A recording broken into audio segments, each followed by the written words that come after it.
جو آج کے پروگرام میں ہمیں موصول ہوا ہے یا جس کو ہم نے آج کے پروگرام میں شامل کیا ہے وہ افریقہ کے براعظم سے برکینا فاسو سے ہمیں موصول ہوا ہے۔ برادر مکرم عطاء الحبیب صاحب نے یہ سوال بھیجا ہے۔ عطاء الحبیب صاحب نے اپنے سوال میں قرآن کریم کی جو مختلف صورتوں سے آیات کے حوالے سے سوال پوچھا ہے۔ سورہ بقرہ کی آیت 222 میں وہ لکھتے ہیں کہ سورہ بقرہ کی آیت 222 میں مشرک مردوں اور عورتوں سے نکاح کی حرمت کا بیان ہے۔ ناظرین کے استفادے کے لیے جو حوالہ انہوں نے دیا ہے وہ میں اس آیت کریمہ کا ترجمہ کم از کم جو ہے وہ آپ کی خدمت میں پیش کر دیتا ہوں کہ اور مشرک عورتوں سے نکاح نہ کرو یہاں تک کہ وہ ایمان لے آئیں، اور یقیناً ایک مومن لونڈی ایک آزاد مشرکہ سے بہتر ہے خواہ وہ تمہیں کیسی ہی پسند آئے۔ اور مشرک مردوں سے اپنی لڑکیوں کو نہ بیاہ کرو یہاں تک کہ وہ ایمان لے آئیں، اور یقیناً ایک مومن غلام ایک آزاد مشرک سے بہتر ہے خواہ وہ تمہیں کیسا ہی پسند آئے۔ یہ وہ لوگ ہیں جو آگ کی طرف بلاتے ہیں، اور اللہ اپنے اذن سے تمہیں جنت کی طرف اور بخشش کی طرف بلا رہا ہے، اور وہ لوگوں کے لیے اپنے نشانات کھول کھول کر بیان کرتا ہے تاکہ وہ نصیحت پکڑے۔ عطاء الحبیب صاحب نے لکھا ہے کہ اس آیت میں مشرک مردوں اور عورتوں سے نکاح کی حرمت کا بیان ہے۔ سورہ مائدہ کی آیت نمبر 6 میں اہل کتاب کی محسنات یعنی پاک باز عورتوں سے نکاح کی اجازت ہے۔ نیز اسی صورت میں ان کے تثلیثی عقیدے کا ذکر کر کے ان کے مشرک ہونے کی طرف اشارہ ہے۔ کیا ان دو احکامات میں تضاد نہیں؟ اور سورہ مائدہ کی جس آیت کریمہ کا انہوں نے حوالہ دیا ہے وہ بھی میں آپ کی خدمت میں رکھ دیتا ہوں کہ الیوم احل لکم الطیبات، آج کے دن تمہارے لیے تمام پاکیزہ چیزیں حلال قرار دی گئی ہیں۔ وطعام الذین اوتوا الکتاب حل لکم، اور اہل کتاب کا پاکیزہ کھانا تمہارے لیے حلال ہے۔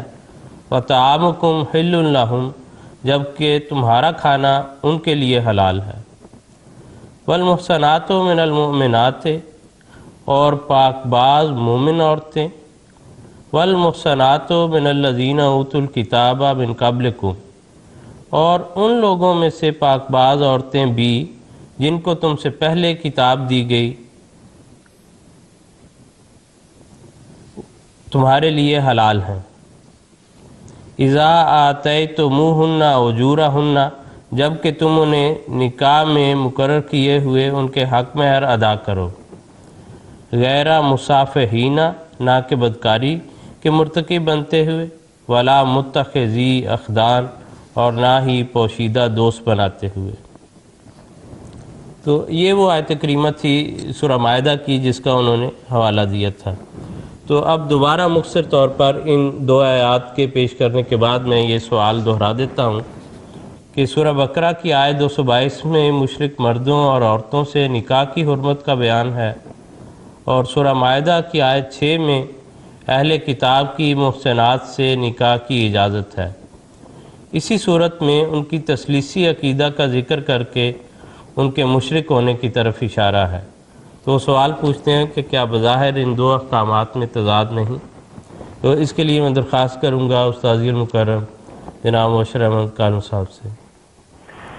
جی، بات یہ ہے کہ قرآن کریم نے یہ تو کہا ہے کہ یہودیوں میں سے بعض لوگ شرک کا ارتکاب کرتے ہیں، عیسائیوں میں سے بھی کچھ لوگ شرک کا ارتکاب کرتے ہیں، مگر اس کے باوجود قرآن کریم کو پڑھیں تو پتہ چلتا ہے کہ قرآن کریم دنیا کے انسانوں کو 3 قسموں میں تقسیم کرتا ہے۔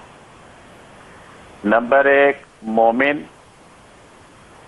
اور جو غیر مومن ہیں یعنی کفار ان کے صرف 2 طبقات قرار دیتے ہیں۔ چنانچہ سورۃ البینہ میں فرمایا ان الذین کفروا من اہل الکتاب والمشرکین، کہ جو کفار ہیں، کون کفار ہیں؟ فرمایا من اہل الکتاب والمشرکین۔ یہاں پر من کا لفظ جو ہے یہ عربی گرامر کے اعتبار سے کہتے ہیں کہ یہ من بیانیہ ہے، کہ یہاں پر من کے معنی سے نہیں بلکہ من کے معنی یعنی کے ہیں۔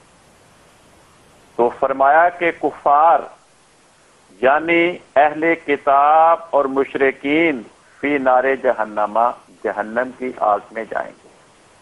تو کفار کی صرف 2 ہی قسمیں قرآن کریم بیان فرماتا ہے کہ جو بھی دنیا میں کافر ہے، جو مسلمان نہیں ہوا، یا وہ اہل کتاب میں شامل ہے یا مشرکین میں شامل ہے۔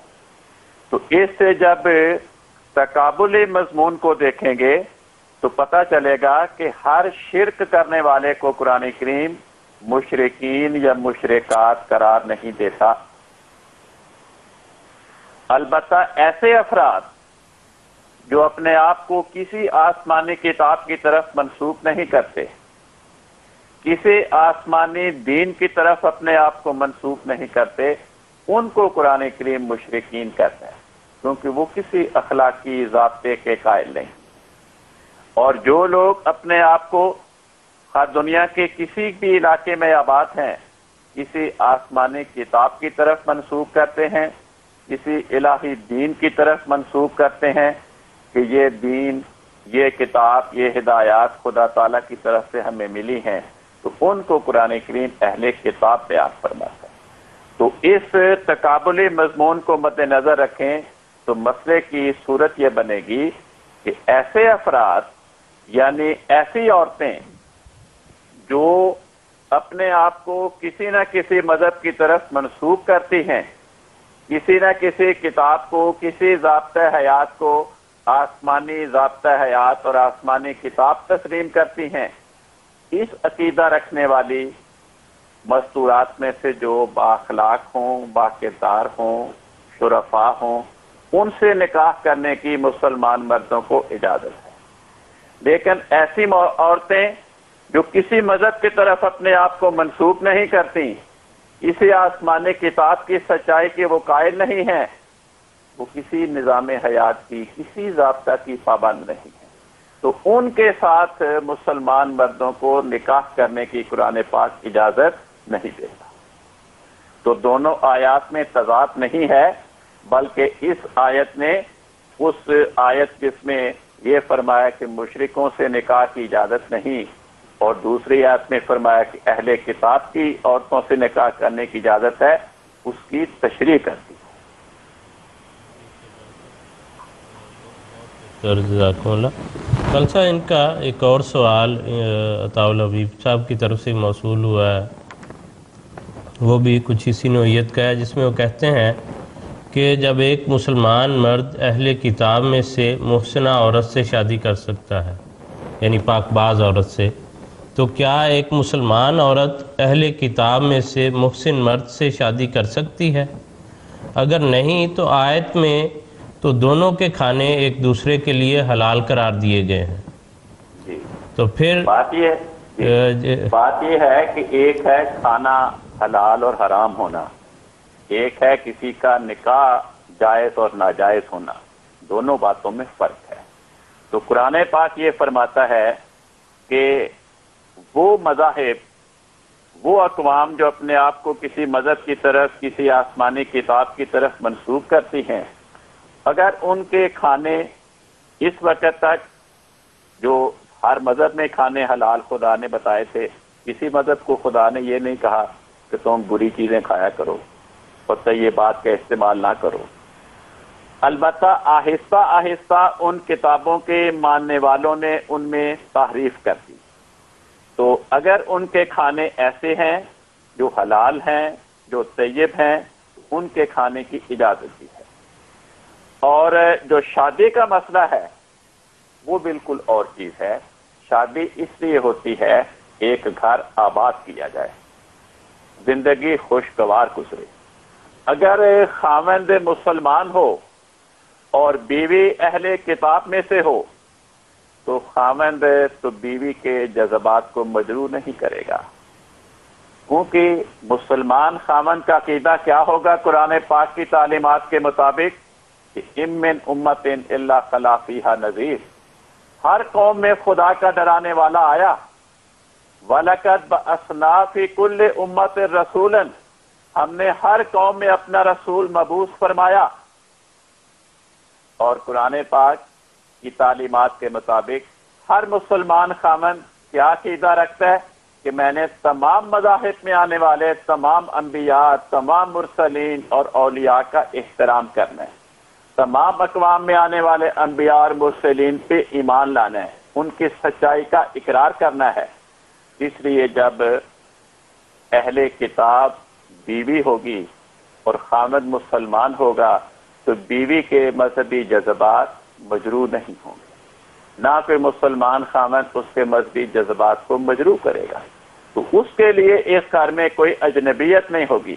لیکن اگر خاوند اہل کتاب میں سے ہو اور بیوی مسلمان ہو تو جو اہل کتاب خاوند ہے وہ تو مسلمان بیوی کے سب سے پیارے وجود حضرت محمد مصطفیٰ صلی اللہ علیہ وسلم کو سچا نہیں مانتا، وہ تو رسول پاک صلی اللہ علیہ وسلم کے خلفاء اور صحابہ اور آپ کے ازواج مطہرات کو سچا نہیں مانتا، وہ تو مسلمان بیوی کے نزدیک جو امت محمدیہ میں اولیاء اور مجددین آئے ان کو سچا اور قابل احترام نہیں مانتا.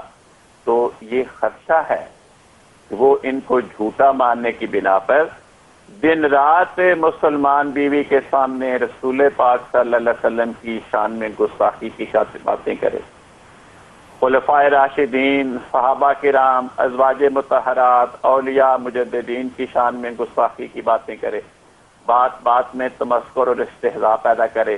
تو اس کے نتیجے میں گھر میں تلخی کی فضا پیدا ہوگی اور زندگی خوشگوار نہیں گزرے گی.